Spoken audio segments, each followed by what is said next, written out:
2, 3, 4, 5, 6, 7, 8, 9. We had 10?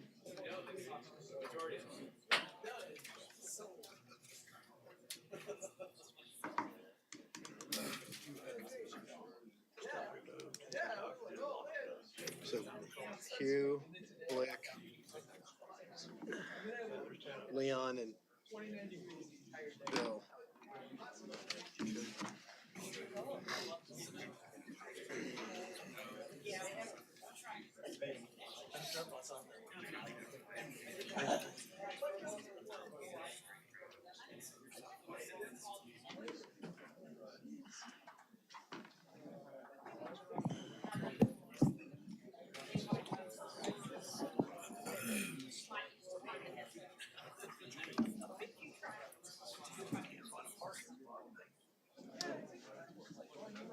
Not too bad. Good afternoon. Good afternoon. There we go. Welcome to the January 23rd Wichita Area Metropolitan Planning Commission meeting. All in favor of winter being over, please say aye. Aye. All right. All opposed? Same sign? All right. Now, with that, opening announcements. Please, Mr. Wadle.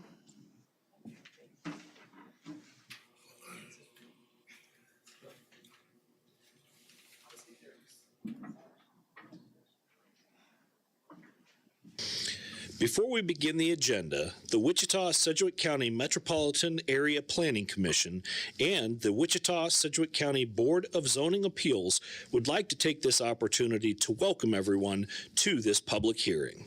For those in attendance, copies of the agenda for today's meeting, the public hearing procedure, and planning department staff reports on all agenda items are available in the lobby.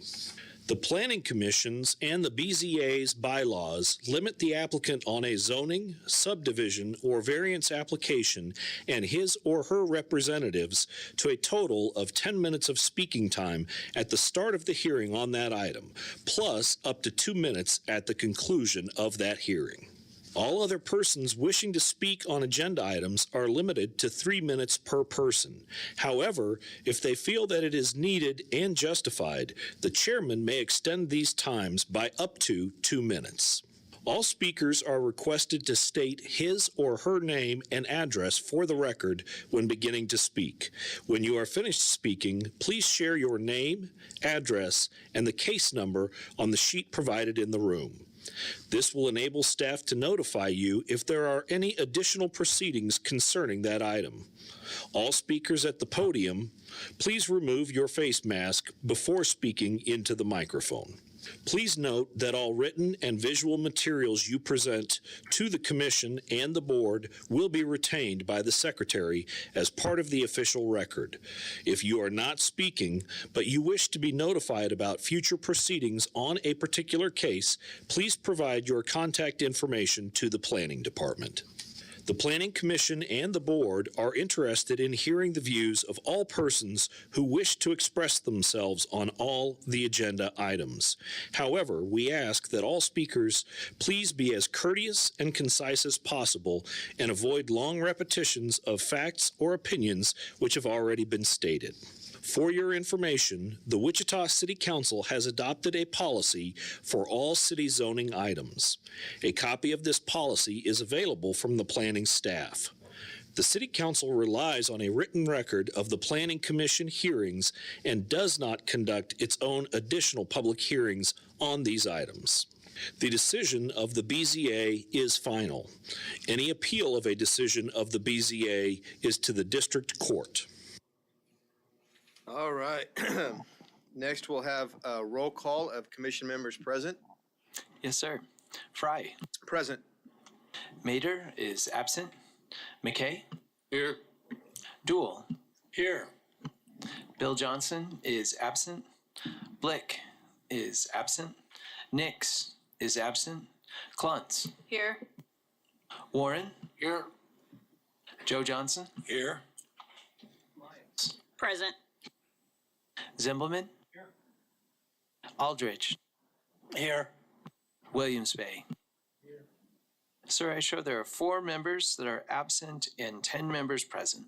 All right, thank you.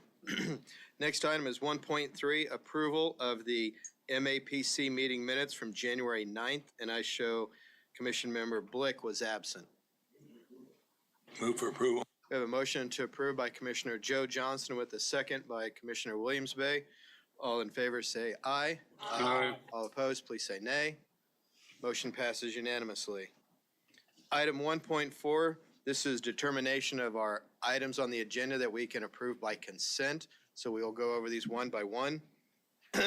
First item 3.1 has been deferred to the February 13th meeting. Item 3.2, vacation 2024-59, roughly East Willowbrook Circle and South 159th Street East. Are there any members of the commission that would like to hear this case? Seeing none, are there any members of the public that would like to hear this case? Seeing none, we'll move item 3.2 to consent. Item 3.3 is vacation 2024-60, Mission Road and Holmes Street, approximately. Are there any members of the commission that would like to hear this case? Seeing none, are there any members of the public that would like to hear this case? Seeing none, we'll move item 3.3 to consent. Item 3.4, vacation 2024-61, 151st Street West and West 21st Street North. Are there any members of the commission that would like to hear this case? Seeing none, are there any members of the public that would like to hear this case? Seeing none, we'll move item 3.4 to consent. Item 3.5, vacation 2024-62, East Wassell Street and South Hydraulic Avenue. Are there any members of the commission that would like to hear this case? Seeing none, are there any members of the public that would like to hear this case? Seeing none, we'll move item 3.5 to consent. Mr. Chair, I'd like to make a motion that we approve via consent items 3.2, 3.3, 3.4, and 3.5. Second. We have a motion by Commissioner Aldrich with a second by Commissioner Miles to move items 3.2 to 3.5 to consent. All in favor, please say aye. Aye. All opposed, please say nay. Motion passes unanimously. Public hearing items, 4.1, consent, conditional use 2024-247 to allow a short-term rental, intersection of East 2nd Street, West 9th, and North Baton Avenue. Are there any members of the commission that would like to hear this case? Seeing none, are there any members of the public that would like to hear this case? Okay, we will hear item 4.1. Item 4.2, it's conditional use.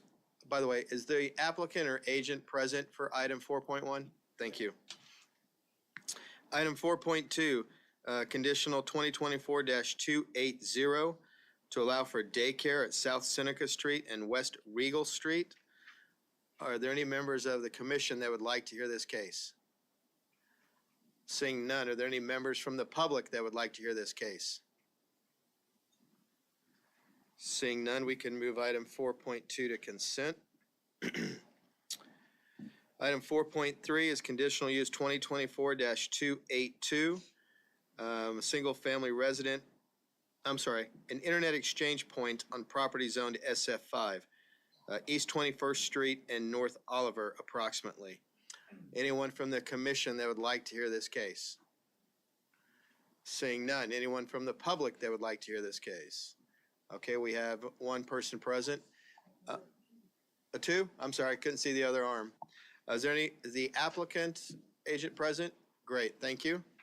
We'll move item 4.3 to consent, or to hear, sorry. Thank you for keeping me straight. Item 4.4, a CUP 2024-48. This is East 21st Street and Pinecrest Avenue. Anyone on the commission like to hear this case? Seeing none. Anyone from the public like to hear this case? Seeing none, we will move item 4.4 to consent. Item 4.5, Zone 2024-60, West 55th Street and South Meridian. Is there anyone on the commission that would like to hear this case? Seeing none, is there anyone from the public that would like to hear this case? Seeing none, we'll move item 4.5 to consent. Item 4.6, Zone 2024-61 from SF5 to MF18, West 51st Street North and North Seneca Street. Is there anyone on the commission that would like to hear this case? Seeing none, anyone from the public that would like to hear this case? Seeing none, we'll move item 4.6 to consent. Item 4.7 has been deferred to February 13th, as item 4.8 has also been deferred to February 13th. Mr. Chairman, I move that we approve agenda items 4.2, 4.4, 4.5, and 4.6. Second. We have a motion to approve to consent from Commissioner Warren with the second by Commissioner Joe Johnson. All in favor, please say aye. Aye. All opposed, please say nay. Motion passes unanimously. Before we hear the cases, we do have to recess to the BZA agenda. With that, first item on the BZA agenda is the approval of the meeting from January 9th, and I show Commissioner Blick was absent. We have a motion to approve by Commissioner McKay with the second by Commissioner Dool. All in favor, please say aye. Aye. All opposed, please say nay. Motion passes unanimously. So BZA 2024-80 is deferred from January 9th. Since then, the staff has amended their original recommendation, and now they are approving it because they have determined that all 5 criteria have been met. Does anyone from the commission still want to hear this case? Yes, Mr. Zeverbergen. City Legal has said that it's probably worth maybe just going over the updates so everybody is aware of what changed. Okay. And then determining whether or not you don't have to go through the full hearing if you don't need to, but just so that everybody's on the same page. Okay. Are you prepared to do that, Christina? Yes, I am. All right, then we will hear this item. Thank you. I was trying to be quicker. And legal had to hold us up. Lawyers. Real quick, before we get started, is the agent and applicant here? Yes, he's here. Awesome, thank Yep. you. All right.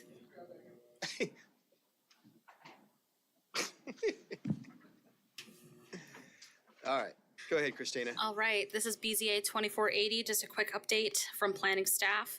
As you can see in your documentation, the applicant has since provided new information. The first is that they purchased the southern 3 feet of the property to the north. So they are granted access to that site for their garage. So the reduction would be, 20 feet, so they would have 3 feet of access. The second part is that there were some questions from the previous meeting regarding the maximum height.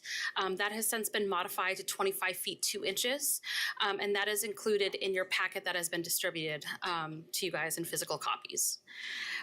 So as y'all are aware, they're requesting a variance to reduce the side setback to 0 feet and then to rebuild essentially the foundation as to where it is now from the rear, which would be 1.4 feet. And since we've received that information, staff has determined that all 5 criteria are met to grant this variance. With that, I will stand for questions. All right, thank you, Christina. Any questions from the commission? Seeing none, does the applicant or agent want to add anything? You don't have to. If you're comfortable with the presentation and in agreement with staff recommendations, then you can waive your right.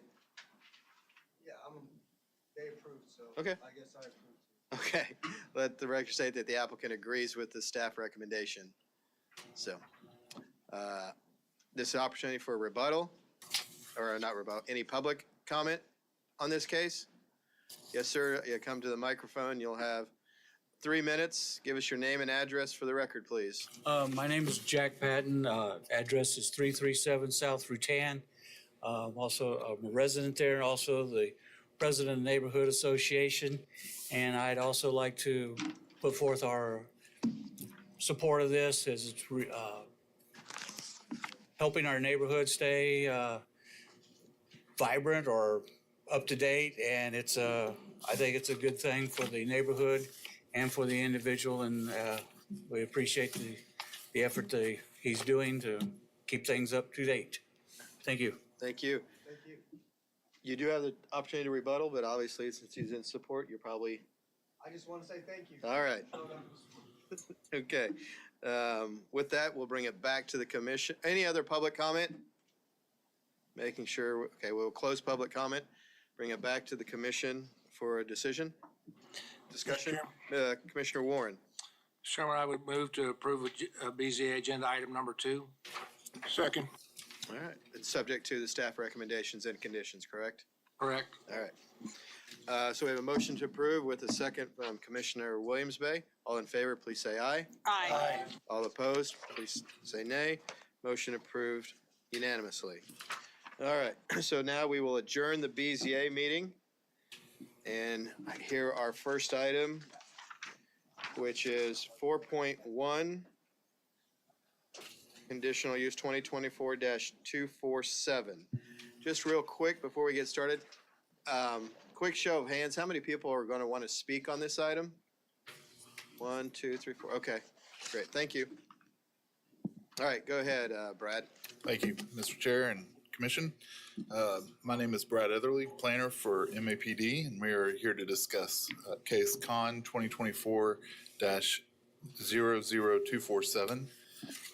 The applicant for this conditional use request is wanting to permit a short-term rental on property zoned SF5, single-family residential district. Property is generally located on the west side of North Baton Avenue and within 350 feet south of East 2nd Street North, located at 1102 North Perry Avenue. And the site is currently in use as an STR. A short-term rental is defined in the city of Wichita as the use of a residential dwelling unit or structure to provide rooms for temporary lodging for a period of 28 days or less. And on September 12th, 2023, the Wichita City Council approved changes to provide a zoning approval process for STRs in residential districts and a licensing program. As a result, STRs are required to receive approvals in the ways listed in the staff report. The Unified Zoning Code allows property owners to apply for an administrative permit to allow an STR in the city as a use on the property. So a little bit of timeline information. On October 18th, 2024, the applicant applied for an administrative permit for the subject site. On October 22nd, 2024, planning staff mailed out letters to the neighboring property owners explaining how to protest the STR, should they so choose. And by the end of the 14-day protest period, 6 valid protests were received against the application, resulting in 100% of the eligible properties protesting. And this obviously exceeds the 51% threshold to deny the administrative permit. On December 10th, 2024, the applicant then submitted an application to request the conditional use to permit the STR on the site. The character of the neighborhood is residential in nature. It's surrounded by properties zoned SF5, and all of them are developed with single-family dwellings, as you can see in the zoning map there. A little bit of case history. On December 20th, 1926, the site was platted as part of the Nicholas Place addition, and no other zoning cases are associated with the property. As far as public services go, has access to North Baton Avenue, which is a 2-lane local street with no sidewalks on either side. Municipal water, sewer, stormwater, all those services currently serve the site, and Wichita Transit does serve the site on the corner of North Baton Avenue and East Douglas Avenue, which is about 0.18 miles south of the subject site. The conditional use request is in conformance with Community Investments Plan. The 2035 Wichita Future Growth Concept Map identifies the site as residential. If we can go to that map, you can see right there in the yellow. And Under the development pattern guideline 2.A, the compatibility guidelines encourage infill development that maximizes public investment in existing and planned infrastructure and services. The requested zone conditional use is also in conformance with the goals of the Wichita Places for People Plan. The request aligns with Strategy 5, encourage infill and redevelopment that is contextual to the environment in which it is occurring. And we can go through the site pics real quick.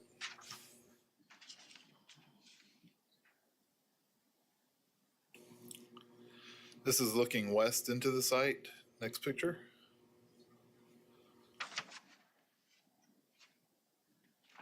This is looking east away. Next picture.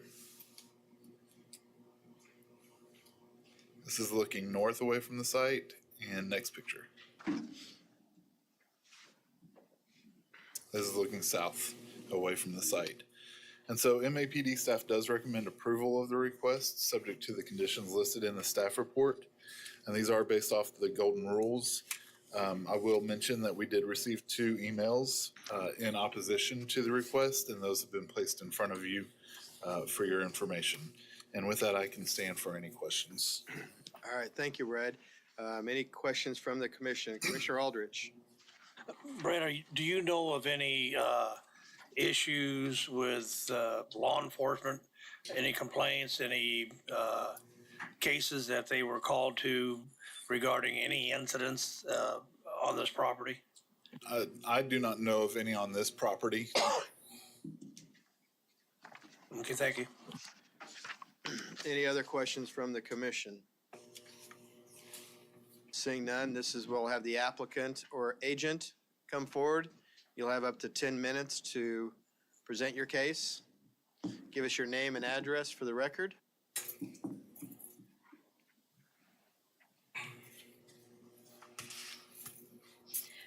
Hello. My name is Ni Lu. Address is 14324 East Cascades Court. The property address is 227 North Baton is my short-term rental. So we purchased this rental probably a couple years ago.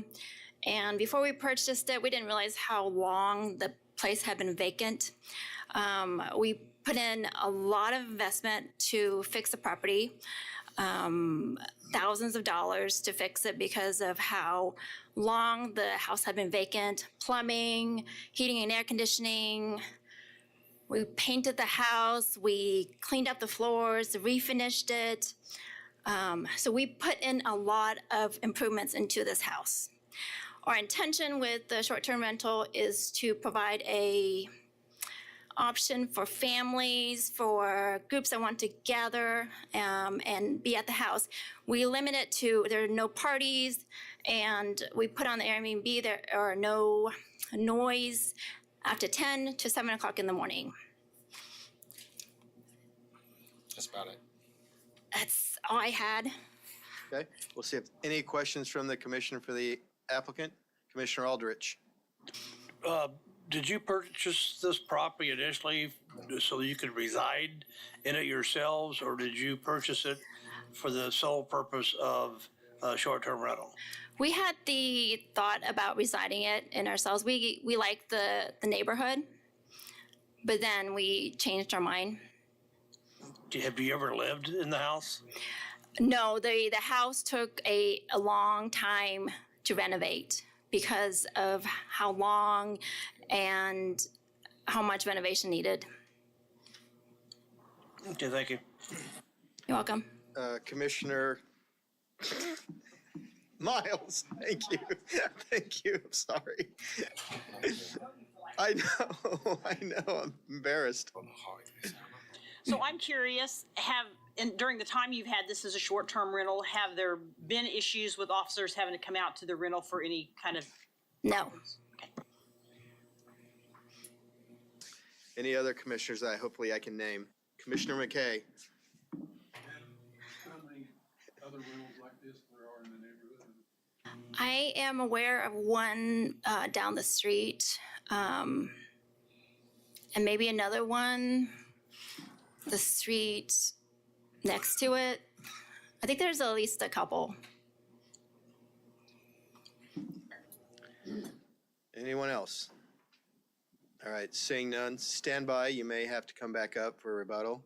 So, Should we sit? yeah. Okay. Yeah, it'd be great. So now we'll open up to the public. If you'd like to come and speak, you'll have up to 3 minutes per person. Come to the podium. Give us your name and address for the record.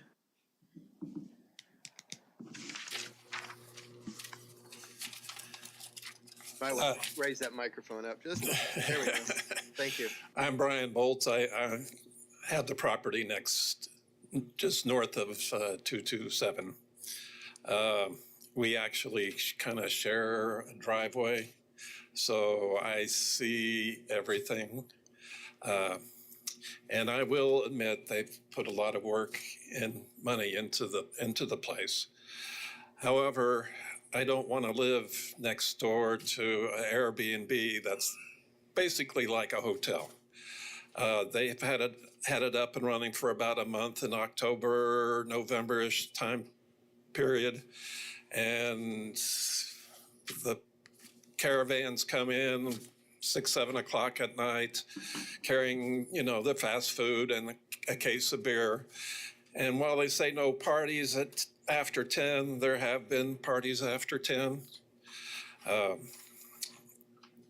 For the most part, they have been respectful and fairly quiet, but there's no guarantee of that in the future. There's no security, there's no oversight. I would like to remind the committee that about 5 years ago at the last Airbnb down at the end of the block, there was a shootout at 2 o'clock in the morning where a 19-year-old basically child was shot in the head and died in the middle of the street. So as you can kind of imagine, we are not interested in having another Airbnb in our neighborhood. We have a lot of children that play in the yards. When we bought the house, we were moving into a neighborhood where everybody kind of knows everybody. We wave and say hello, and it's a neighborhood, like a little community.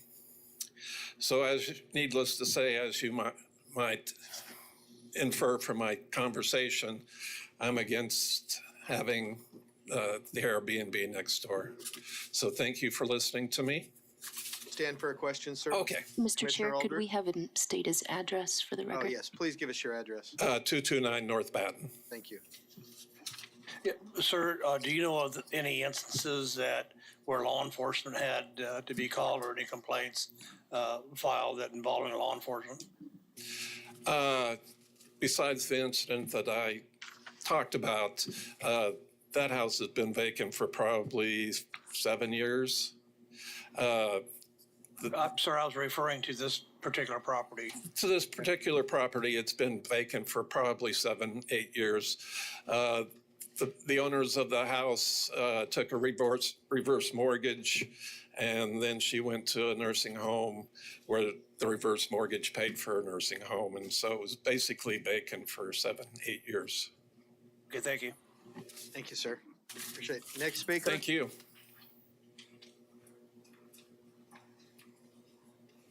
Yeah, name, address, and you'll have 3 minutes. Yes, sir. My name is Jason Kraus. My address is 243 North Pinecrest. I'm on the adjoining street to the east from this property. I've spoken before this board a number of times after the events of April 2021, the shooting of which my neighbor spoke. So I'm a familiar face to some of y'all. One thing to note about this, I'm very much in opposition to this. I want neighbors, not transients, through my neighborhood. I run a neighborhood parade on the 4th of July. Y'all are welcome, 10:30 in the morning, my front yard, join 150 of your closest friends or more. That's what we want in our neighborhood in Crown Heights, is we want neighbors. One thing to note, and I appreciate all that you've done for the property, nobody asks us how much money we've put into our properties to create our neighborhood. I've put in hundreds of thousands of dollars on my own property, just finished a major project, and I don't want it next to a hotel. That's why I bought in a residentially zoned neighborhood. The other dates that I would ask from our applicant here is what date was the purchase versus when news came out within the city around the rules and the regulations associated with Airbnbs. At any point during your process, did you stop operating once you found that you were no longer in compliance? Because I never saw your listing come off of Airbnb while you worked to get in compliance and get zoning approval. I would have appreciated that in a conversation with the neighborhood. Please address the commission. Pardon me, sir. That's okay, thank you. Those are some of the things that we're at. Again, we haven't had issues on this property, but even after the events of the shooting at the house at 256 North Batten, there were incidents. I've had to call the police twice at that property for other short-term rental guests at that property, which, while it's not listed anymore, it is still operating. She has guests in that property right now illegally. So there's very little controls on Airbnbs. There's very little recourse we have inside of this neighborhood beyond what you all can do for us today to listen to the literally every single neighbor adjoining and abutting this property that said, please no, we don't want this. And if there's any block in the city that it might be a really good idea to listen to those neighbors, it's probably this one because of everything that we went through on that night, April 11, 2021. So with that, I will stand for questions. Commissioner Zimmelman. Are there any properties in the neighborhood that we would call like long-term rentals, just a regular rental property? Absolutely. There's one on the corner. There's several through the neighborhood. There's one across the street from me. There's several across the street from 2nd Street North on Pinecrest. I have no issues at all with long-term rentals. I want neighbors. I don't want transient guests. Some of my best friends started as a long-term renter across the street, literal people that I saw this morning at 6 a.m. at Mass. These are the people that I want in my community. They moved in, they rented long-term, they love the area, they bought a house and left that rental, but they're still in the area, they're still in my orbit as people as part of my community. That's what I want. So am I hearing you say if they decided to just turn this into a normal long-term rental, you'd be okay with that? Absolutely no issue at all whatsoever. I would welcome more neighbors. Thank you. Any other questions from the commissioners? Seeing none, thank you, sir. Thank you. Next speaker.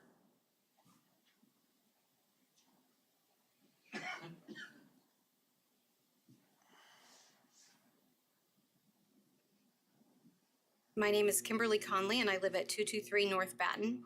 And I'm here today at this public hearing to formally register my strong opposition to case number CON 2024-00247, the request by Ni Lu for conditional use in the city to allow a short-term rental on properties zoned SF5 single-family residential at 227 North Batten Avenue. I live directly south of the property in question. In this type of anonymous revolving door commercial operation and the unknown safety issues it brings every day destroys community and quality of life. Among the many negative impacts this type of business could bring to a neighborhood include displacement of potential long-term renters and decrease in property values, as well as the unrelenting, unknown safety issues of being just feet away from an unstaffed, unmonitored lodging business. One very important item I'd like to emphasize is that when the applicant initially requested an administrative permit for a non-owner occupied short-term rental in the city in the SF5 single-family residential district, all 6 of the eligible properties submitted valid protests against that application. Therefore, that administrative permit to permit a short-term rental in the city was denied. But due to the applicant's disregard for this successful protest by 100% of the adjacent property owners, we're here today regarding the conditional use application. Wichita's zoning codes and laws are important. Among the many things they do is they help protect quality of life for residents. Zoning separates lands into different uses such as residential, commercial, and industrial. And this type of anonymous lodging is obviously a commercial endeavor, and it's incompatible with the current long-standing zoning in this neighborhood. The applicant in question today purchased the property in an area that was not zoned for short-term rental. It's in the middle of a neighborhood, in the middle of a community that would be negatively impacted by a zoning change that would allow for this commercial activity. The change in question to allow short-term rentals would negatively impact our neighborhood, and our neighbors. Nee Lu, the owner of the property at 227 North Batten, does not live in the neighborhood and would not share in the negative impact of this anonymous enterprise. As other neighborhoods across the country have said, neighborhoods are for neighbors, not short-term rentals. Thank you. Any questions for the speaker? Yes. Now seeing, I'm sorry, Commissioner Williams Bay. Yes, are you directly adjacent to this Yeah, I property? live directly south of the South. property. So You've seen my house in the pictures. Okay, thank you. Thank you, Ms. Conley. Next speaker?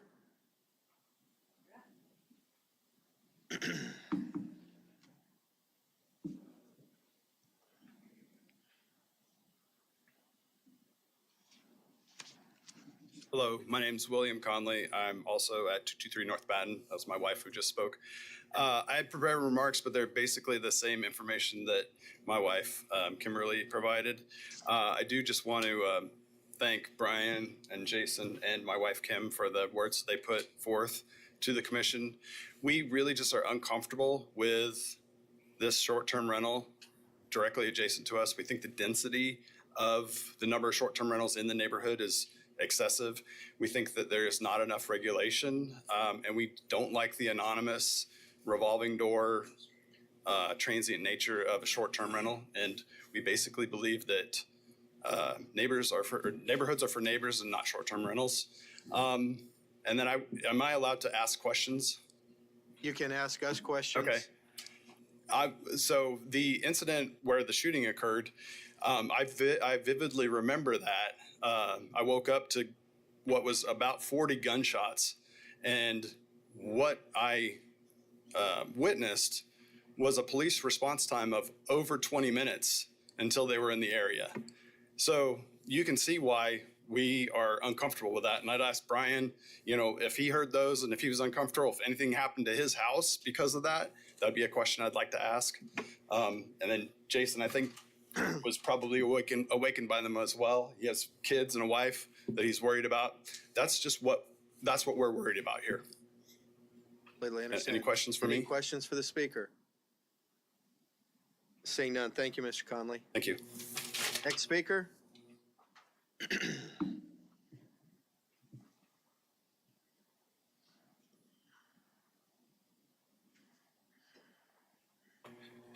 Hi, my name is Jacob Loon, and I live at 211 North Batten Street. And I just want to agree with all of my neighbors that I am strongly against the Airbnb as well. They've basically stated everything I have to say. We want to have community. We don't want, unknown people close to our houses. So just piggybacking off of all of my neighbors. Any questions for the speaker? I'm sorry, could you repeat your address? 211 North Batten Street, so two houses south of the property. Thank you, sir. Next speaker? Going once? Going twice? Closed. We'll bring it back to the applicant. You will have 2 minutes for rebuttal.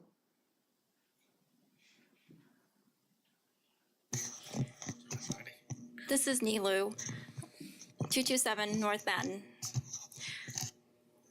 I hear all the neighbors, and I feel like there was a lot of trauma, PTSD from the shooting down the street.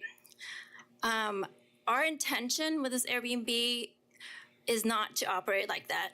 We have it on the program that anybody who wants to book needs to ask and request for a booking. So we screen all the applicants before we approve them. I asked the council to not be biased by what happened down that street with their decision for us, because we are operating it differently. Her address? I'm done. Okay, I'm sorry, there was a question about the address that you gave. Commissioner McKay? Did you give the address of? 227. I did. I gave it 227 North Batten. Okay. Yeah. No, she gave her home address when she first I did. presented, first time, yes. Yeah, she did. And this was rebuttal, she didn't have to. Any questions for the commission, from the commission? Mr. Aldrich? In the event that this is denied, would you be renting the property for long-term rental? It is an option that we would consider. There are other options that we would also consider. Okay, thank you. All right, any other questions from the commission? Oh, yes. Do you vet the guests yourselves, or do you have a property manager? We do it ourselves. Thank you. Public comment is over. Sorry, folks. All right, seeing no more questions, thank you. You may be seated. Thank you. Just a couple of comments for legal. I know it's been said repeated times, this is not a zoning issue. This property is zoned appropriately. This is a conditional use permit, and that's by city code. So the zoning is not changing on this property, correct? I'm saying yes. That is correct. Right. Second thing. And a clarification on that real quick is that it is a zoning issue because conditional uses are zoning, but you are correct in that the base zoning is not being modified. Stays the same. Thank you. The code speaks to short-term rentals being 28 days or less. What about a rental that is 30 days? Is there any requirements or limitations on that? Under zoning, it would just be, in this case, a single-family dwelling. Once it's 29 days, which is nights or more, that would be just a dwelling. A long-term. What's being called long-term rentals. There's also mid-term rentals, but yes, it's not short-term. There's nothing in the zoning or anything that applies to 29 days or 30 days. Other than for the purposes of short-term rentals and the transient guest, no.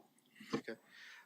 This has not been heard at the District Advisory Board yet. That is February 3rd. That is the next opportunity for the public to speak regarding this issue.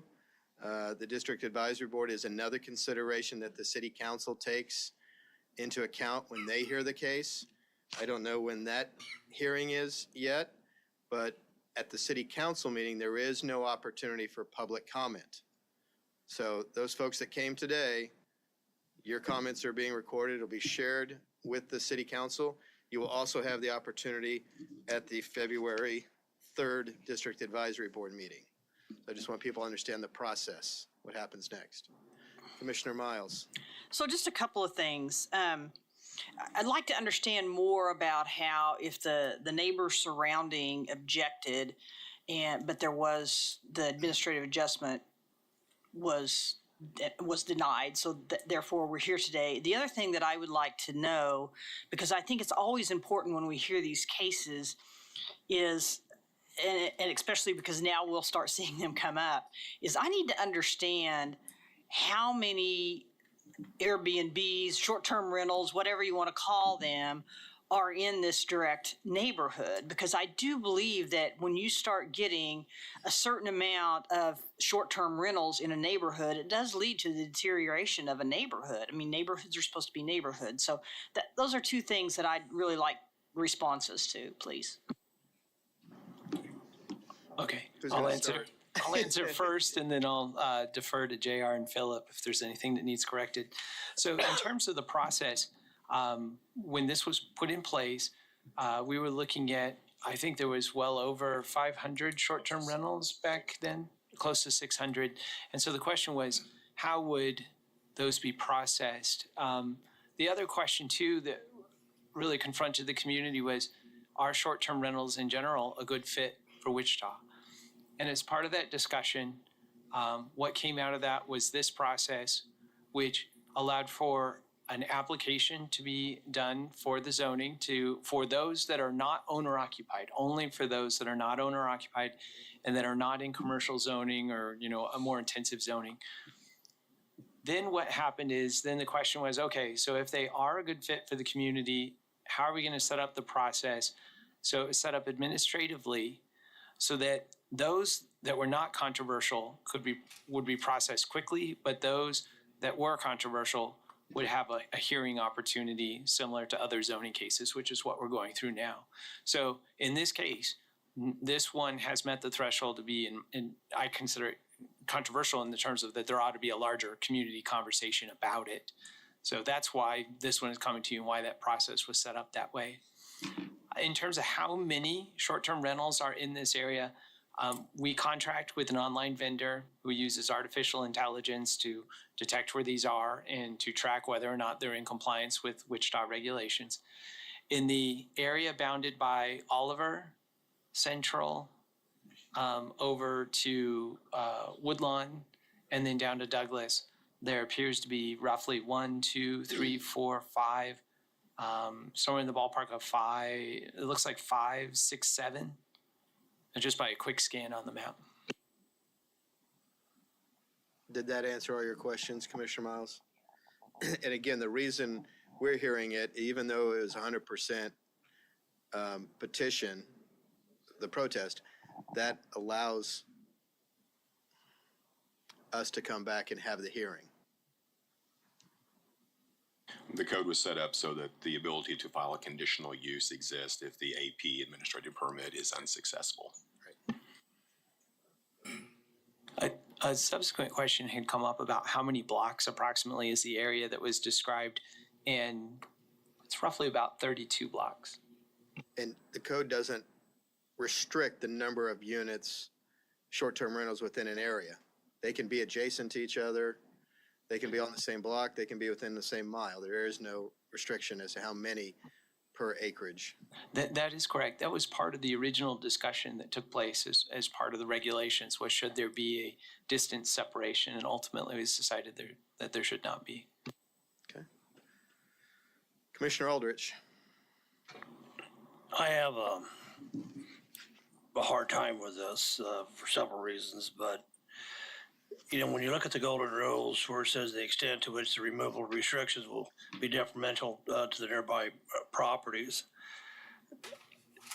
I believe that this will be detrimental to the existing homeowners and the nearby properties. I know we can't predict the future, but we can look at the past on some things. And I think this neighborhood suffered quite a bit so far, with the killing just, a few houses away. And, that's pretty traumatic for any neighborhood to go through. But when you look at the relatively gains for public health, safety, welfare, compared to the loss of value for as opposed upon the applicant, what about reversing that? And how does that affect the property owners, the residents that are currently reside there, that live there 24 hours a day, 7 days a week, for long, for months, years, or whatever. And then you add the fact that we have 100% protest. And I know we can't react just based on the protest alone, but that, and you compile that with some of the history, and, I think Scott said there's 7 other Airbnbs that are operating legally or illegal or whatever in the neighborhood. How much more can that neighborhood sustain, before it goes under? And those are what my concerns are, and for that, I am not gonna support the conditional use. Commissioner Warren. I'm going to find myself supporting the conditional use, and my thinking is this. I understand the fear from the incident that occurred there, but it could have occurred on any block, and it could have come from somebody in a single-family home that was owner-occupied, or it could have been a long-term rental. If in this case, if we're going to take a look at that, basically we're saying any short-term rental, has the possibility of an issue, just as they do with long-term rentals. They have the possibility of some issues. So I don't see discriminating on that basis really is fair. Commissioner, I get that, and I respect your thoughts there, but, I'm just looking at, the existing neighborhood. I'm trying to put myself in their position too, and personally, I'd be opposed to it myself, but I fully understand where you're coming from and what you're saying. But, you've already got, from staff, you already got 7 Airbnbs there now. And, I think that the flaw in the system is that there is no limits. You could have the whole block, the whole neighborhood that way. At some point, are you driving out existing residents, homeowners, and long-term, renters that's been there for years? That's what my concerns are. I think on top of that, we have to protect our existing residents in our neighborhoods. You're right, we don't want to drive them out. And it's the same with putting a business in the center of a neighborhood that might drive people out of those neighborhoods. And I think if we have to protect property rights and property right owners, we need to start with the people that are existing and live in those neighborhoods. Commissioner Duell. I agree with everything I've heard on both sides so far. Excuse me. I agree with everything that I've heard so far. It appears to me that this process that the city council approved is inconsistent with the way they treat applications, to the extent that the only cases that we would be hearing is where there are a group of neighbors that would protest it. Is that fair to everybody that applies for one of these? I understand that only applies to owner-occupied properties, but it creates a bit of a conflict, I think. Any other comments from the commission? Commissioner Warren. I'll make a motion that we approve according to staff comments and reports. We have a motion to approve. Not seeing a second. I'll make a motion to deny.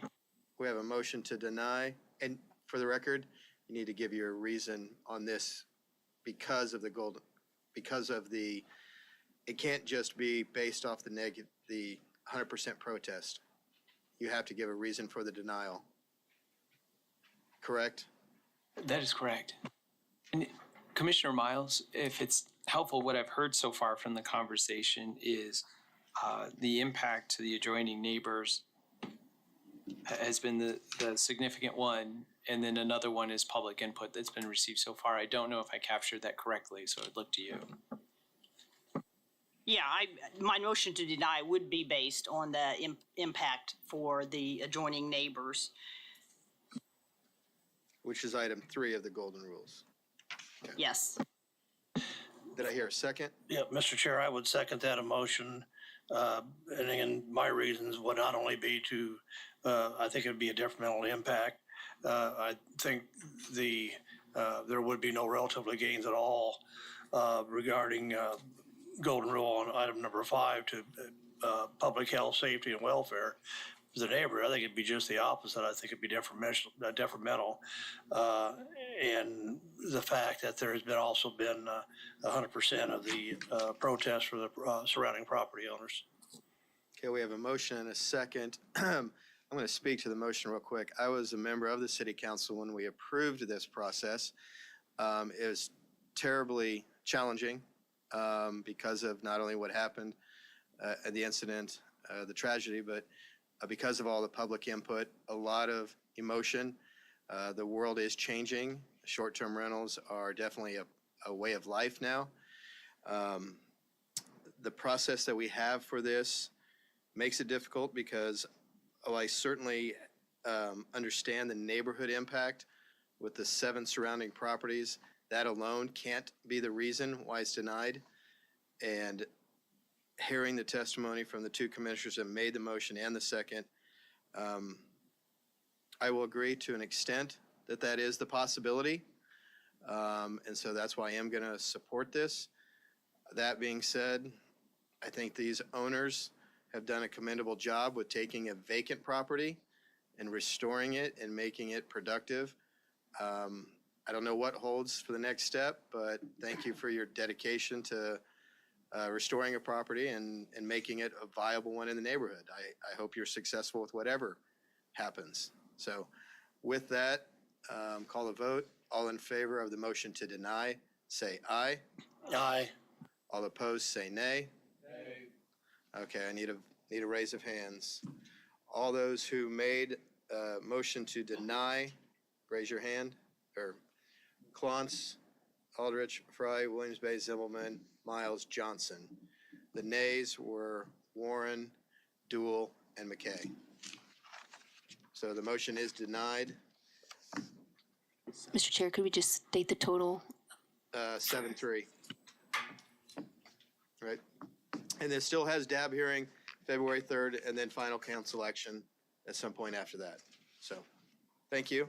Next item, 4.3, conditional use 2024-282, and it's back with Brad.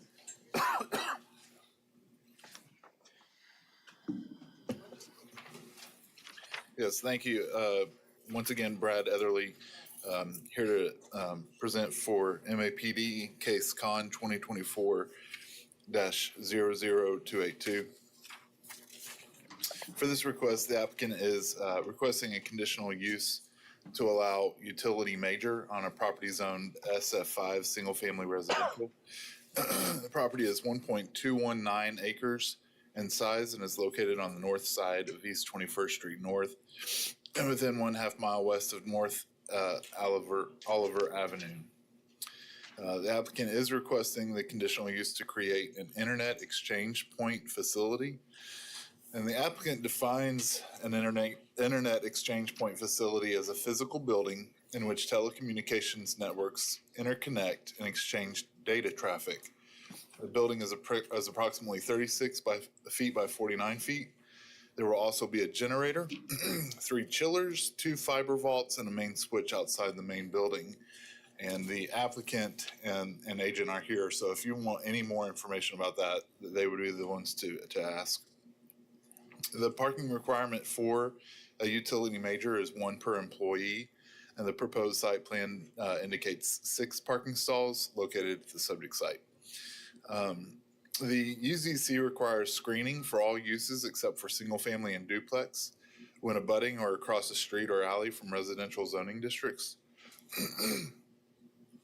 Because the property abuts residential zoning on all sides, the applicant would be required to provide a solid screening fence of at least 6 feet in height on all sides. Landscaping would be required per the landscape code, which would require a landscape street yard and parking lot screening along North Fountain Avenue and East 21st Street North. Additionally, it would require landscape buffers along the north and west property lines, along with solid screening. Then we've got the zoning map up. You can see that the subject site is surrounded on all sides by the SF5 zoning districts. Properties to the north and east are developed with single-family dwellings. The property to the north is used as a short-term rental. Property to the south across East 21st Street North is developed as part of the Wichita State University baseball complex. And property to the west is developed with a fraternity house for WSU students. In 1952, the subject site was platted as part of the Cloud Ridge Edition, and there are no other zoning cases associated with the property. It does have access to North Fountain Avenue, which is a paved 2-way local street with no sidewalks. Municipal services already or can accommodate the required services to the existing site. And Wichita Transit serves the area within 600 feet southeast of the subject site on the WSU campus, which is on East Mike Oatman Drive. The proposed application is in conformance to the community investments plan. If we can go to the future growth map. You can see that the map identifies the area as new residential. While the description in the plan does not specify on how civic uses should be integrated into development patterns, staff believes that the proposed use is appropriate for the subject site given the anticipated low impact of the use on the residential properties and the subject site directly abutting the arterial street. The requested conditional use is in conformance with the locational guidelines of the plan. Locational guideline 2A, under the heading of development pattern, encourages infill development that maximizes public investment in existing and planned infrastructure and services. It is also in conformance with the goals of the Wichita Places for People Plan. The requested conditional use aligns with strategy 6, which is to encourage infill and redevelopment that is contextual to the environment in which it is occurring. Again, the plan does not specifically consider infrastructure in its strategies. However, utilities are allowed in the SF5 as a conditional use. Also, the property was platted in 1952 and has remained vacant ever since. If we can go to the site pics. This is if you want to go back one, show the site plan. We can look at that real quick. Yeah, so this is the site plan that's got the entrance coming off of North Fountain with landscape street yards. Here are all the accessory structures with the main structure right here in the middle. We can go to the pictures. This is looking west into the site from Fountain. Next picture. This is looking north away from the site. Next picture. This is looking east away from across Fountain. Next picture. And then this is looking south across from East 21st Street North into the baseball complex. I believe that's it.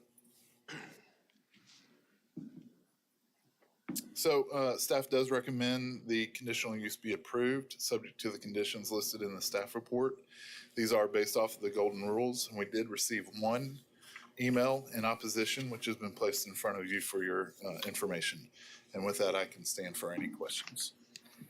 Thank you, Brad. Any questions, Commissioner McKay? Is this part of the university zoning of WSU or not? It goes into this area, but I don't know where.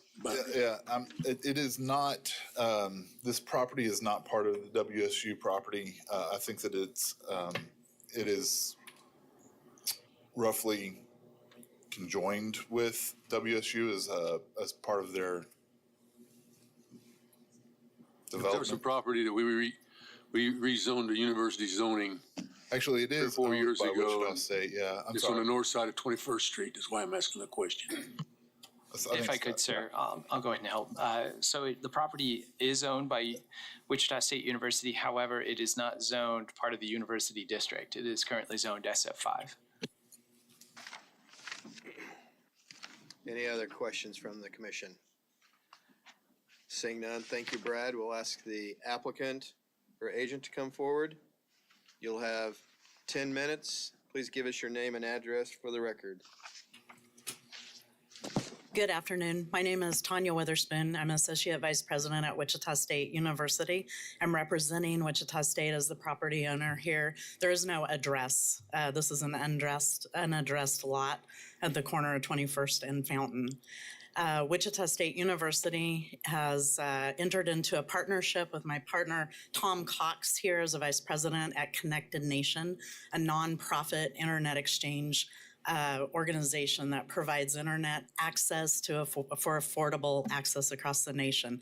We have partnered with them and have been part of the state of Kansas's infrastructure build out, that it is over $80 million of federal money, that $5 million has been put to this project. It is to develop an internet exchange point, which is a network connection utility building. It is an unmanned one-story structure that will have network connection equipment inside of it. It will be able to be accessed in order to maintain the equipment, do installs, that thing, but there will be no one that is, working at it. This is a dark utility. It will be part of the state of Kansas's network infrastructure that provides a carrier neutral exchange point for the state. We don't have one in the state of Kansas. So this is again part of the full infrastructure build out that the federal government has been funding. I think he already went through what it looks like, but we have, complete intentions and funding to put the fencing, the landscaping, all around the entire building so that it blends in and looks nice. There is no, there should not be any traffic or, anything else coming to and from this building. Although we are going to, at Wichita State, use this as a teaching facility as well. We're going to be able to build it into our networking infrastructure degree program and allow WSU and WSU Tech students to actually have hands-on access to fiber connection coursework here. So added piece there. That's all I have unless Tom wants to add.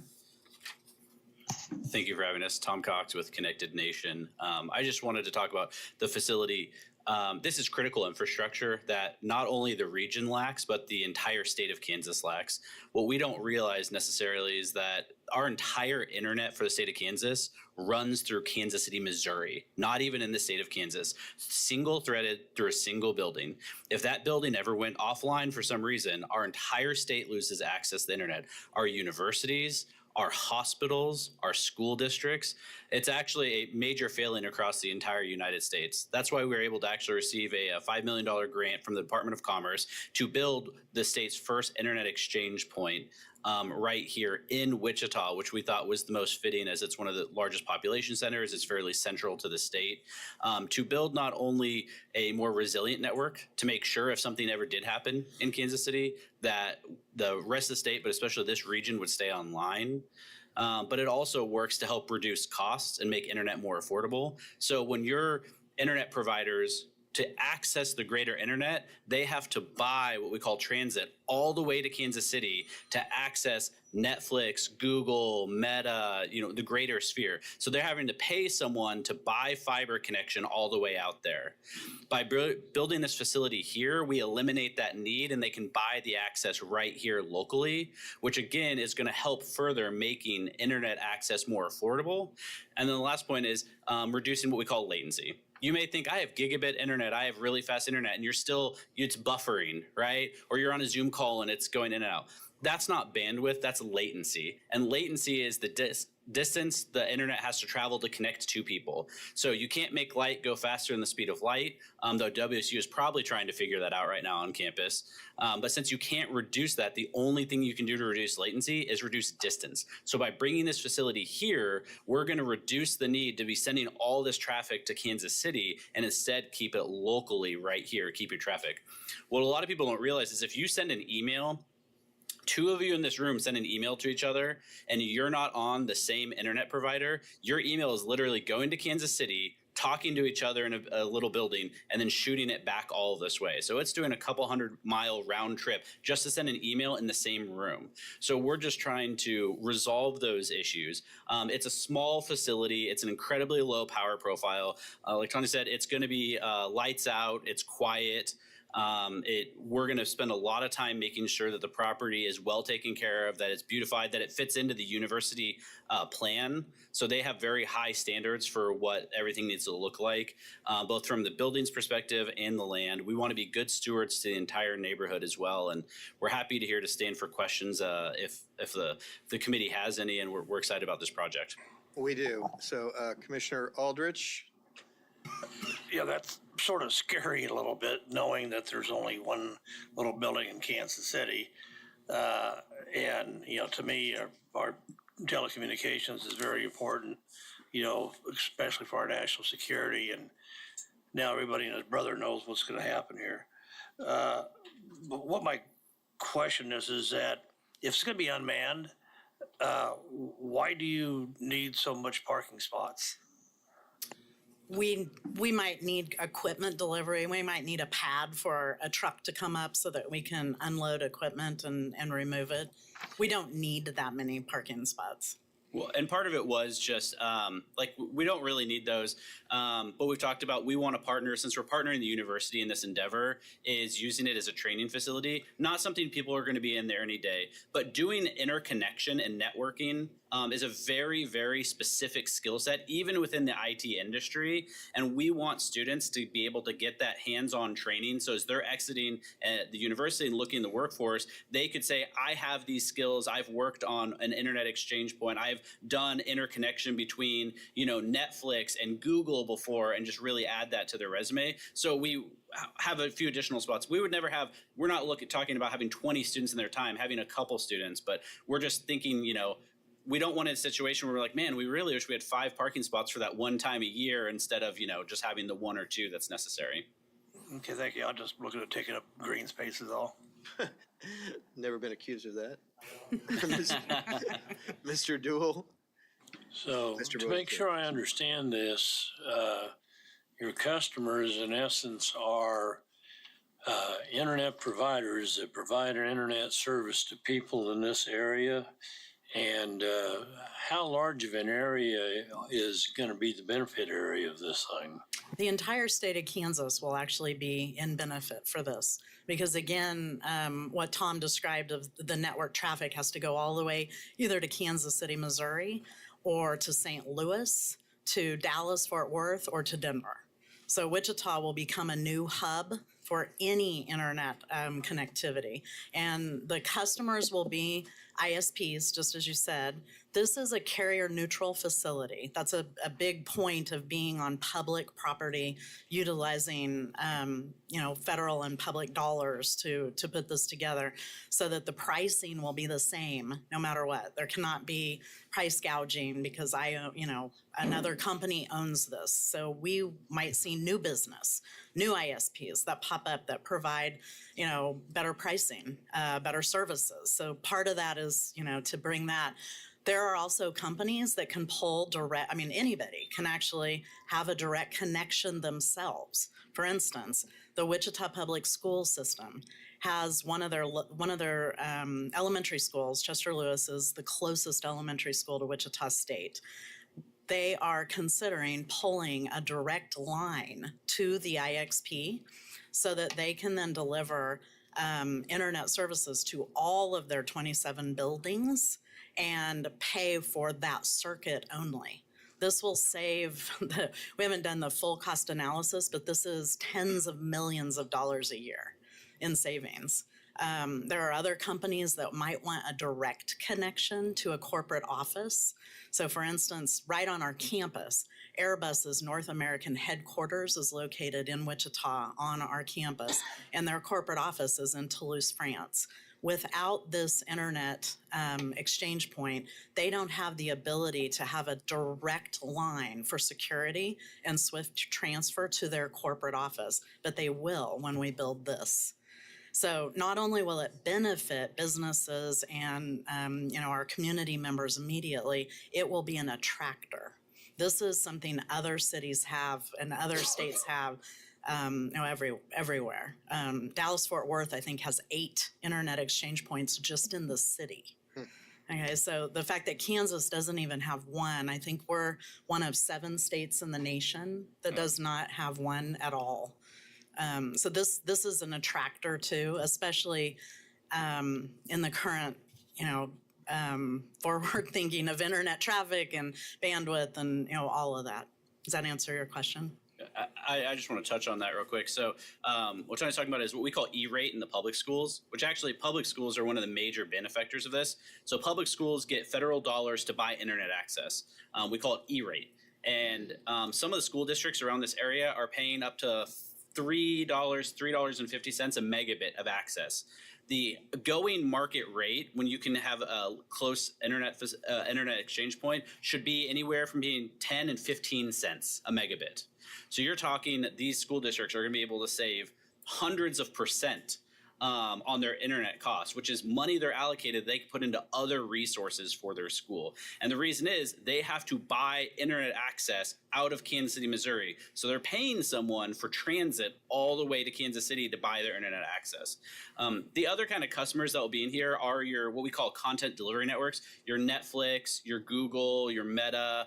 Those are, the well-known ones, but there's infinite amount of Cloudflare ones that for smaller companies. They're the other ones that want to have access in this facility to directly connect to the ISPs, the internet providers, so they can send their data more efficiently.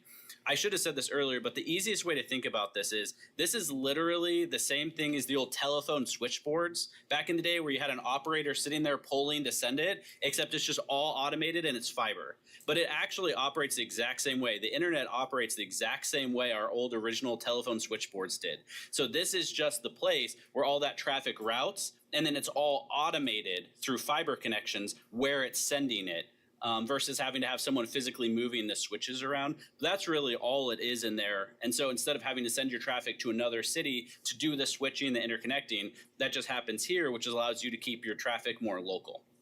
Yeah, and Wichita Public Schools will not be the only school district that benefits. All of them will, as well as rural Kansas. Okay, bringing this close will benefit all schools through the E-rate system. And like Tom said, the Wichita Public School system has already been, talking about this and making plans.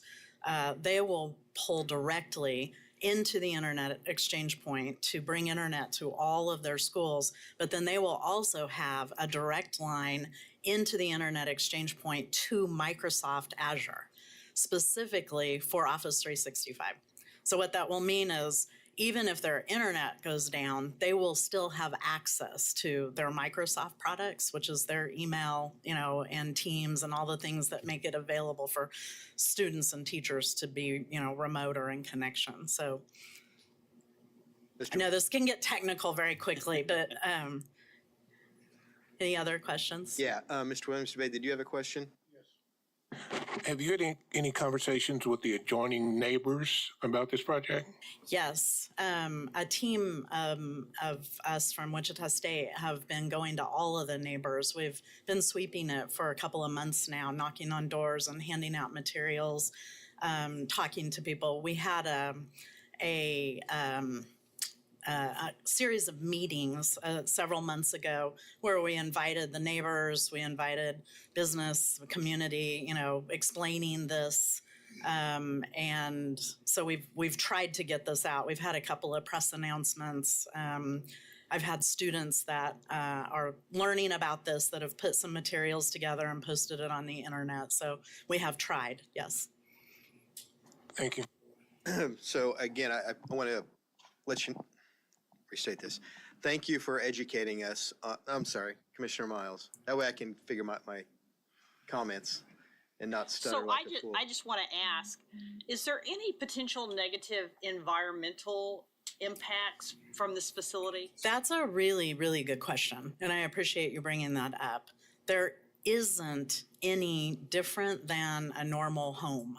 Okay, as far as there are air conditioning units that make no more noise than a normal home's air conditioning units. We submitted sound decibel information to the commission, so you can look at that if you would like. This is a fiber optic network connection.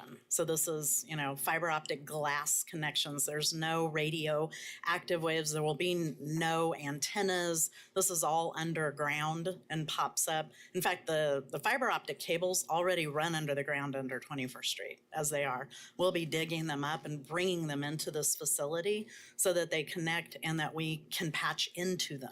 Because we talk about being a flyover state, we're also a tunnel under state. All of the internet is going under our state and it doesn't stop.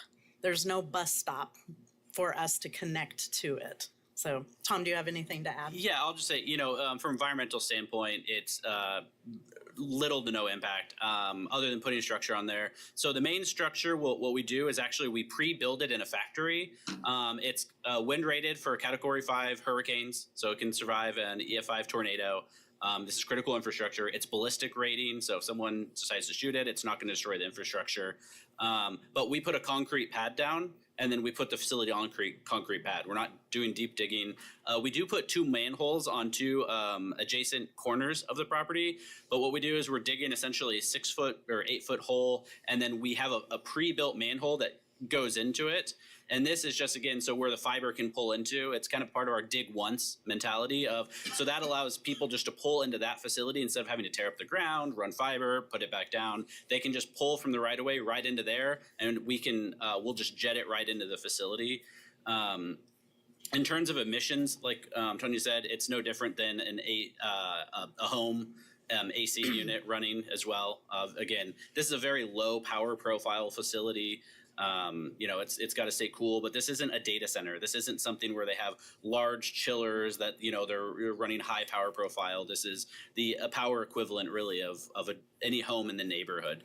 And we do have generators on there. The generators are just required for critical infrastructure. We don't utilize them unless the power goes out for the region, and you will want them to be utilized because us turning the generators, meaning we can keep the facility running, meaning we can keep access to the internet, and where maybe the average residential user may not have access to internet still if their power is down, the hospitals and other critical infrastructure throughout the city that has generator access, this will ensure that they still can have live access to internet access along with their power as well. I want to put a point on the data center. I'm sure you've all been hearing that word and hearing about power and all of that. This is not a data center. So data centers have servers, storage, and compute. The CPUs and GPUs in a compute environment are what take up all of the power. This is an internet network connection. A telephone connection is just as Tom described. So it's very, very low power. You actually drive past similar buildings on the highway all the time. If you're going up I-35, you'll see those little brown huts. Those are pretty much light regen stations. Where the internet is running, it has to regenerate its light to send it another 60 miles, which actually this will serve as that as well. But this is effectively that, but much more aesthetically pleasing, and then also allow interconnection where different ISPs can actually talk to each other more efficiently. So you've actually seen things like this, but we're bringing the cloud and content providers where those are just pure fiber optic light regen stations, or where they branch off to go different routes from each other. All right, thank you. And Commissioner Miles, thank you for asking what I was trying to get out of my mouth. Again, prior to this, I had no knowledge of what this was going to be, so thank you for educating us on it. My questions were going to be about how it fits on this footprint and why this particular location. You've answered that, so thank you. No more questions from the commission. We'll now open it up to the public. You might want to stand by. Is there any members from the public that would like to address? Is that my good friend James? Yep, you're fine. How are you, sir? Please give us your name and address for the record, and you'll have up to 3 minutes. James Roseborough, 4518 Greenbrier. I'm the president of Northeast Heights Neighborhood Association. And ma'am, I must say, if you had these meetings, I know nothing about them. And what I'm up here for, my neighborhood met in October, might as well say November, about this project, and that's the first time we had heard about it. What was coming in there. And our goal was, on another thing too, I think some years back, that lot that they're talking about, that was, WSU had planned to use that as a parking lot. And the dust and the dirt that was accumulated from that, the neighborhood didn't want it. So we put that out the side, but what I'm up here to say is the building that they're talking about, which we know nothing about what it's gonna look like, is not compatible with our neighborhood. If you look at the maps that he showed up here earlier, that's a residential area. Those are nice houses. Now, I don't know, as you talked about the building, I don't know why it crossed my mind that I'm gonna be looking at a brick block or something here that's gonna be in the Miller, right across the street from WSU, right across from the ballpark. All of you have seen it. Then I look and also and see the other damage that's been done in my neighborhood with the amount of buildings that's been added on the homes and all that. And then we're going against this. So the people, without any explanation, didn't want it at my meeting. Talking to some of the neighborhoods on Fountain Street, they didn't want it neither. So I don't know where you're getting your information from or who you contacted. But that's it. My goal was this here. Another thing from this, hearing them in here tonight, something new popped up into my mind, and it involves safety. Is this going to be something that if we had a terrorist attack or something that go on, a building that they would go out of because it's got all the connectivities for schools? And I noticed you missed Brooks and Buckner. They're actually closer to WSU than Lewis. And this is something that I would like to know about. And when I go back to my neighborhood, I will be pushing it out to the people. But my biggest concern was the building is not compatible with our neighborhood. And number one, will the whole acre and something be covered with cement or something? If not, you're gonna have trucks running in and out. That's gonna buy dust. We don't need any more dust in Wichita. We got enough as it is with the dryness that we have. These are questions that we'd like to have asked that has not been asked. And let me see. The building is gonna be one story. What's it gonna be made of? That's something we need to know. And how come it can be put on WSU on the main campus, maybe closer to the police station? Mr. Roseborough, your time has expired. Do you have any closing comment? No, just one thing more. These are things, thank you. I did learn something new today. The property that's next to the building, right next block, I didn't know that was a short-time room. And so I'm asking this here, before things are getting approved, there's things coming into my neighborhood that's not being approved by this group, city council, county commissioners, whoever it is. They're just throwing up buildings. I appreciate you coming forth with your effort there. Mr. Roseborough, you do have a question from one of the commission members. Oh, yeah, okay. Mr. Roseberry, you don't believe that this is a property that is the same dedicated to the neighborhood? What kind of zoning or what kind of property do you think needs to go in there? Well, I think it'd be something look more like a house. Pretty. Those properties that we're talking about in that area are pretty expensive looking homes. And that's what we'd like to see on that lot, if possible. Either whatever they're going to put in, we have no objection to what it's going to be used for. Just want to know what it's going to look like. Thank you. Appreciate it, sir. Okay. Next speaker. That's it. I think I'm going to be the only one speaking. I hope I got your questions. Any other speakers? Oh, you want to speak? Yeah, here we go. All right. Name and address for the record, and you'll have up to 3 minutes, sir. My name is Eugene Smith, and I live on Roosevelt, 2200 block on Roosevelt, which would be across the pond from my house. This whole thing is kind of ridiculous, really. First of all, nobody understands why, with the innovative campus that Wichita State has and all the property they have, why in the world why do they've been picking on us for years. First of all, it's the kids that want to, put up houses for them to live in. The man wanted to buy the pond after he found out that Wichita State owned the pond and he'd have to spend $3 million to redo the pond. He said, no, we don't want to buy your house anymore. We get all kinds of stuff coming from realtors that want to buy our property, but they won't tell us how much they want to give us for it. They won't tell us what they want to use it for. But a big person like Wichita State can come in and come to you all, talk to you all. They get up here and talk about all the stuff that they're going to do, the innovative stuff. That's money for them. It's not money for us. We don't want it. We elect you all to protect us. And when we say we don't want anything, we'll tell you why we don't want it. We don't want it because we don't want it. It's our right to say that we don't want it. And we depend on you all to help us with our right to say that we don't want it. We can't fight Wichita State. We know that. They've been on our backs for years. We know how big they are. We're little people. We're not big people. That's all I have to say is help us, please. Thank you. Any questions for Mr. Smith? Saying none, Mr. Williams Bay, did you have one?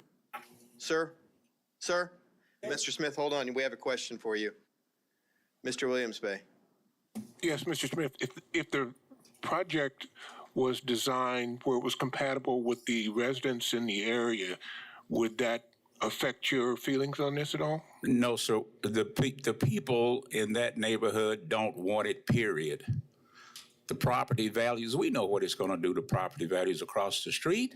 You got decent houses across the street from where this thing is going to go up. They have plenty of property over there. Why are they picking on us? Why? The innovative campus, you got all that land over there. You got fiber optics can go anywhere. Why in the world do you want to do this to us? I have no idea. I don't understand it. But I do know one thing. When you go up against a giant, it's hard traveling. Thank you, sir. Next speaker. Seeing none, we'll ask the applicant agent to come back. You have 2 minutes for rebuttal. Oh, I'm sorry. You talking to me? No, the applicant and the agent. They have an opportunity to rebut to the questions that you and Mr. Smith asked. We had submitted pictures of the building. Those weren't part of what was shown. Philip, do you have those or? Can you describe the building? Does it look residential? Does it look commercial? It looks like a utility building. Okay. It's made out of steel. It is hurricane, just as he said, it's built to last. The prefab. Yeah, it's a prefabbed building. We find it very aesthetically pleasing. Yeah, it's not, I wish I it's could not like show your you the pictures. And I'm happy to show you. I can pull photos on my Yeah. laptop here and show you guys what it would look like, and anyone else as well. But it is. We design it with aesthetics as part of it. It's not like an electric box. We're just like, how do we cheaply put this thing together? It's designed to look like a nice building. We've talked to the university about, what we can do. Do they want to mark it up with WSU colors? How does it blend into the campus? We care very deeply about how it's going to fit into the neighborhood as well. So that's why we're going to make sure that the property is well landscaped, well taken care of. If the thought is, well, we want, 6 foot tall bushes, okay, let's do it. We want to be good stewards and good partners in all of this. And then one thing I will say, talked about why not on the Innovation Campus. Tanya can speak better to me to this, but the Innovation Campus is most of that land is spoken for. But the real reason this is actually the most appealing lot that the university would have is because the amount of fiber that runs on the north and south side of 21st Street is amazing. And that's what you want, because if we put it somewhere else, there's a lot more digging. A lot more companies are going to have to lay new fiber, lay new conduit. It's going to be a lot more disruption. These are already right here. We can literally just pull them into our facilities. So this is actually the location is some of what would cause the least amount of work and the least disruption to connect fiber in there from any other spot on the campus. And I would be glad to come to your neighborhood meeting. And we have reached out to your association before and given you information. So I would be glad to. And just one more thing, Wichita State is a public university. We are you. We represent we work with you to build talent and prosperity for Kansans. So we're not trying to make money, or prosper here above and beyond what we want everyone to prosper. That's what we would like. We have another question from the commission. Could you talk a little bit about the screening? What type of screening are you talking about? There's code. Oh, I was just saying it will be fenced in property. We'll meet all the city standards. Around the entire property, we will fence anything over with a stick. We know on the backside it has to have 6 foot. Right. But we haven't decided, but we're very dedicated to whatever the fencing is. It'll be secure, but it'll be aesthetically pleasing. We're not putting up chain link fence. Okay. This isn't something you wrap a water tower in. This is going to be, we're going to put probably high, imagine like high grade, wrought iron, something that looks really nice. I don't know. We'd have to look at the codes, but our goal in this is it has to be not only secure, but aesthetically pleasing and fit into the design. We want people to look at this and be like, oh, that's cool. We don't want anyone to ever look at that and be like, that's an eyesore. That is something we're very dedicated. And again, that we've talked about, if the request is we want high bushes or trees or something that kind of masks, then we're open to that. And we built that into our budget, into the landscaping budget as well. I'm hoping that you take the neighborhoods in consideration when you discuss the screening and decide what you're going to use, to have some input into that. I think that would be Absolutely. perfect. Thank you. We are We'll get working on getting a image of the building that was submitted for redevelopment review that you did. Apologize, and getting it transferred to That's okay. the application and into the staff report, but our staff in the back is working on getting that image pulled up. All right, so thank you, appreciate it. This is more for staff. So speaking to Mr. Williams Bay question about the screening, could you go over the landscaping requirements for this parcel? Yeah, sure. The landscape code requires a landscape street yard along 21st Street as well as fountain. Any part of the parking lot that is visible from Fountain would also have to have the parking lot screening, which is the bushes. So you're talking about trees and bushes on the north and west property lines because they are zoned single family. You're also having the landscape buffer, which is the 1 shade tree or 2 ornamental trees per 40 linear feet. That's in addition to a 6 to 8 foot screening fence. So that's a solid fence, typically a wooden privacy fence, but other materials are available. So that's in general what is a minimum standard by the city. Yeah, I guess I was more concerned about the screening, the actual fencing. Yeah, he just said it has to be a solid screen. Some of the concerns I also heard from the public was the notification area. Did this go out to the neighborhood? This is a 350-foot radius, and we do a courtesy letter to the neighborhood association if there is one, and we send it to whatever's on record with the city. If they have not updated any recent records, we send it to whoever's on record with the city. And has the protest period been established? Has it started? The protest period will start tomorrow. Okay. And run for 2 weeks. And it gets heard at the February 3rd DAB meeting, correct? That is correct. Okay. So there's still opportunity for public input to be heard. Brad? I did want to just add that I've got the address list here, and it did go to the Northeast Heights Neighborhood Association. So. Okay, thank you. And I think the questions have been answered about why not somewhere else on WSU campus. And it has to do with the adjacency of the transmission, or the lines themselves. So, all right. So any other questions from the commission? Seeing none, I would make a motion that we approve with subject to staff conditions. Second. A motion and then a second by Commissioner McKay. Any other comments or questions? I would ask a question of Commissioner Johnson real quick. How many home runs have you seen hit onto that piece of land in your time? It was just a fun little. It bounced off the street? Yeah. All right. Any other questions or comments? Seeing none, all in favor say aye. Aye. Opposed, same sign. Motion passes unanimously. I don't see any other cases. Is that it? Are we done? We have one announcement from staff. Yeah, everyone, I would just like to point out that we have a new staff member, Raquel, has joined us, and she is an associate planner in the Advanced Plans Division. So those of you on the Advanced Plans Committee, you'll be seeing her, and she'll be working on neighborhood plans and studies and research. What was her name one more time? Raquel. Welcome. Thank you, and we are adjourned.